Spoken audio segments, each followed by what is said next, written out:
But I think the idea that we are watching AI improve. I mean, right now they're good at things like summarization and generating content, and yet they're not so good.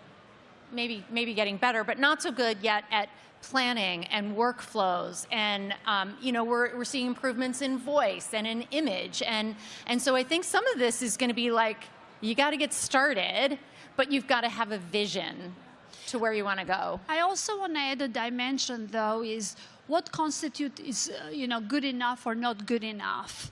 And I'll piggyback off of your examples. Would you use a summarization tool or even like a ChatGPT to get you started on some sort of blog post you're doing? Absolutely. You'd be silly if you didn't at this day and age. Would you use the same capabilities for open heart surgery? No, thank you very much. So one question is, what is the tolerance for fault and error?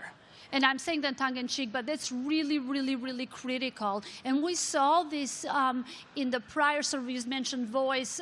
We saw this in a prior wave with doctors and nurses and doctors' notes and dictations.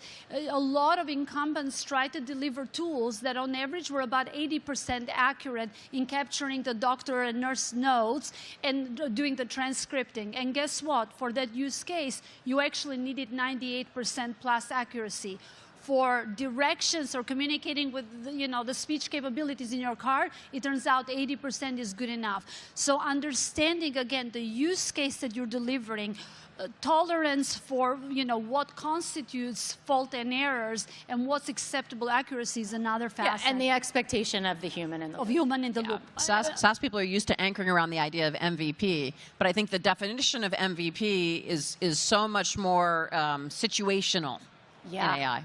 Yeah, that's actually really one of the sort of crucial insights of early entrepreneurs who succeed, I think. Should we shift to the venture side?